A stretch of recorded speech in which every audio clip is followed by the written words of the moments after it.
I don't remember what they are. I just know they're reading about them. I feel like I was always working on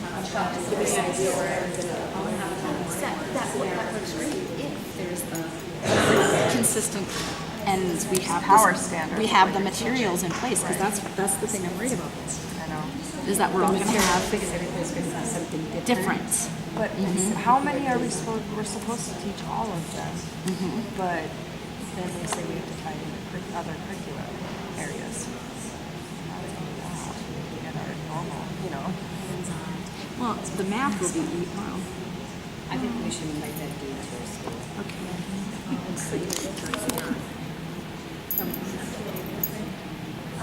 Anyone in the brain, we talk about that in the mind up curriculum. That they they're ready for high school already. And I was saying our second step. Would anyone like to share out something that is new learning for them? I know you're excited at the thought of listening to 60 videos. We're not listening to 60. All right, Tammy. At the very bottom of that first sheet, clear down at the bottom where it says Google, if you Google Bozeman Science Work, that is where you'll be able to click onto links that will revisit any of these foundational areas so that you can watch video links that connect to that. So it's on the very bottom of the first page. Just Google Bozeman Science NGSS and then look for the 60 video clips, and that's where you can visit any of those. In your work today, you are going to be visiting some of those in your small groups at your grade level. As you look at a standard and then what those student outcomes are, I'm going to ask you to spend the time to look at the videos before you decide how you're going to do the work on that particular performance expectation. This is your opportunity to do it. What are the 4 complaints that we always have in education? I don't have enough time. What's something else that's a concern about science? Resources. So I'm going to ask you, if we have the time today, will you spend it doing this? Will you work hard on this so that we can't walk away saying, I don't have any time and no one ever gives me time, because we got 4 hours that we can really spend on this. The second one was resources. How do we know what we need? We don't know what the standards are yet. So we really can't say, well, we don't have any resources to teach them because we don't know what the standards are yet. So I'm going to ask you, please don't say we don't have any resources because we don't know yet what we need. Once we find out what we need, then we can start bugging somebody who's really tight with the cash. If we do anyone like that. Okay, so first we're going to do those 2 things. And the third one is, we're always getting all this new stuff and we don't know what it means. So we're going to really look at that today. So hopefully we'll go out with a better understanding. And those of you who have worked on the science committee know that we were real scattered in our learning on it too, because it's all new to us as well. So we're going to learn together, but hopefully this will help a little bit. So where you see this big arrow, there's a video that deals specifically with constructing explanations and designing solutions. I will tell you that this man teaches high school, and so he is going to lean to some high school kinds of explanations, but he also brings in some elementary explanations. I'm going to suggest when you look at these videos that you start with the cross-cutting concepts first, that you look at the video clip that would go with that. The way you're going to be able to identify what those video clips are is you're going to look for practices, and then you're going to look for the descriptor there on practices. So if it's constructing explanations and designing solutions, it might be practice 6, maybe it's practice 4. Look on your front page and then look there. If there's a slightly different descriptor, then check the other practices and see, because he may have it labeled as a different number. I did see that happen once, and it may happen more than once, because I haven't listened to all 60 either. I know that really surprises you. But we're going to start with the cross-cutting concepts first, and then I would suggest then you look at the disciplinary core ideas, and then go back to what do we expect children to be able to do to represent their understanding, which would be that first section. So there's an arrow here. You would go to the video that would accompany that. There's a video that will accompany the second one, and there's a video that will accompany the third one. But they will be different for each student outcome. So every student outcome will have different ones that they have listed. Visit amongst yourselves about what that means to you.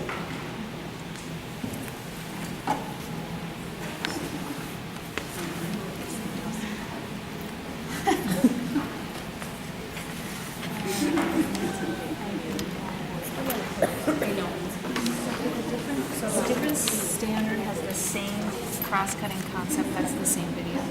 You know, it's like this standard has cause and effect, and the other standard has cause and effect. It's the same cause and effect video.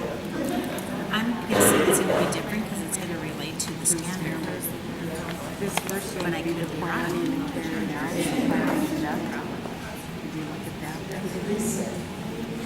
He's like, this guy didn't do every standard in every grade level.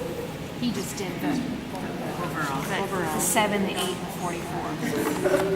Consistent. I didn't have two difference. This early in the morning. So then were there 3 crossing concepts? Was there 3 different videos attached to that? Yeah, probably. Deb? You're brand new. The state says we're adopting. That's it. And so there might be more than one video in cross-cutting for that standard. But it fleshly like needs 4 different things. This standard has a cause and effect, this standard has a cause and effect. And you don't see it at one time, same video, same video. I'm sorry to interrupt your conversation. We had a really good comment here, which I do want to bring up, and I should have explained that. Didn't think about it at the time, but like in the cross-cutting section, maybe in cross-cutting you're looking at patterns. And another student performance outcome is patterns as well. You don't have to see another video for that. Patterns is patterns, and once you've seen that training piece, then you don't need to revisit that one. So you're going to see them reoccur, especially in the early elementary. We see lots of those reoccurring, that they're going to re-embed that same vein of thinking because that's the way our little people learn. Okay, make sense? Okay, then I'm going to ask you to turn to page 2 in your packet. Oh, and I have them here for you. On page 2 in your packet, you're going to see a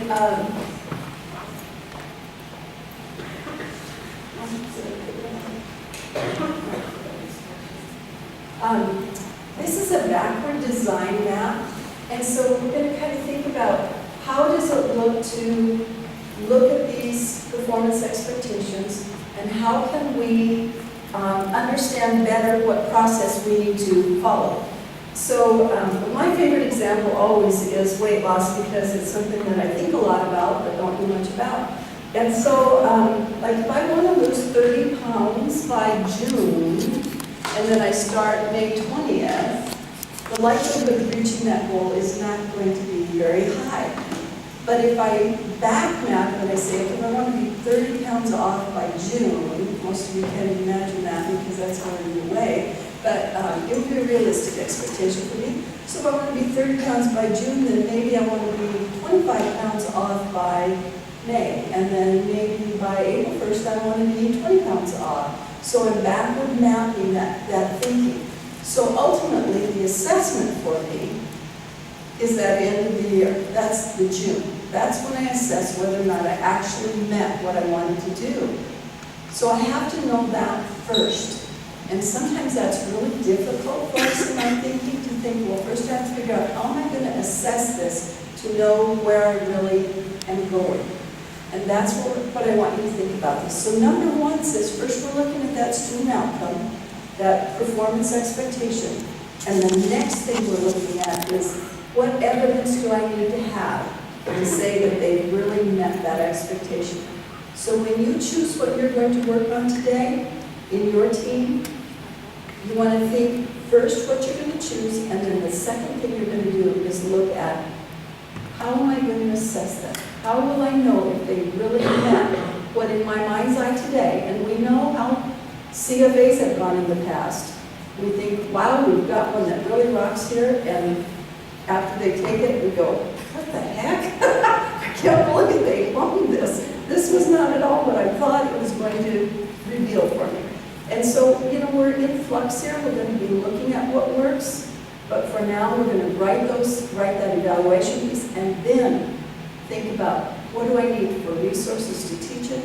Where am I going to put it in my curriculum? What month am I going to do this as a team? How can we work together on doing this in January? Or this is a really good one for next month because I want to show the cycle of the pumpkin's life or whatever. So visit for a minute about this particular document and what you think it is. It reminds me of all-community education when you think of the culminating activity.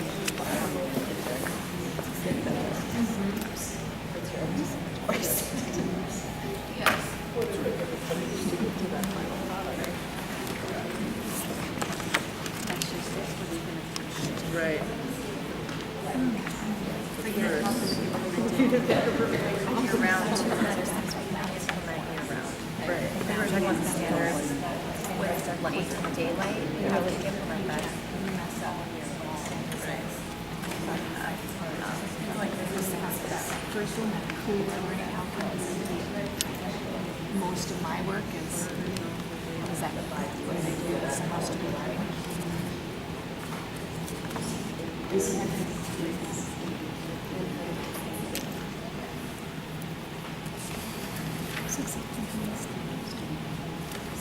That's what I'm not sure. Questions or thoughts? Engineering are just the three.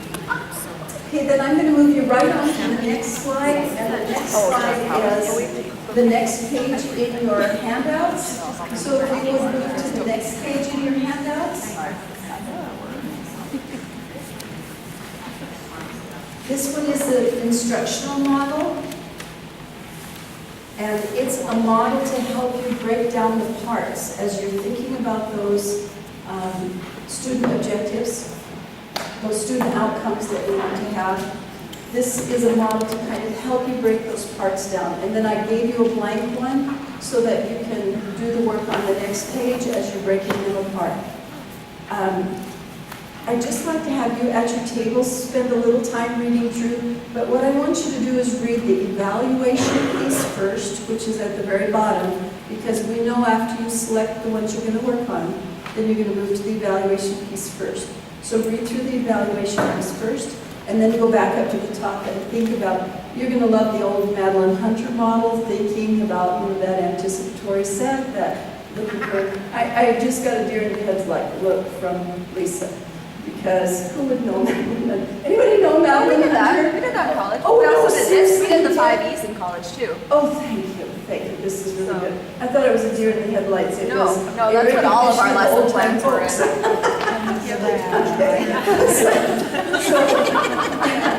Going back to that, building the vision first. But first we're going to look at evaluation, then we're going to build that vision. Then what do they need to explore? How do we explain that? Elaboration pieces. So read through that. I'm going to give you about 3 minutes now, 5 minutes to look that over, and then we'll discuss our work.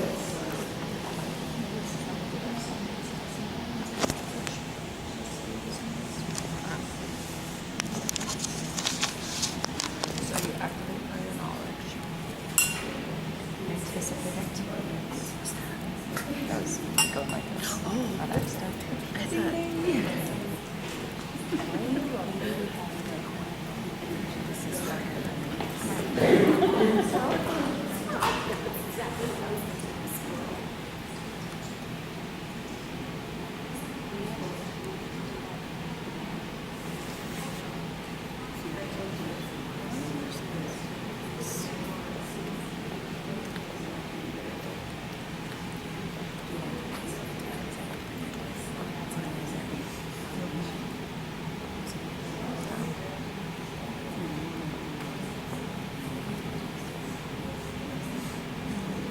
Was that different? Was that lesson planning different? Yes, because first you have to indirect the materials and read it.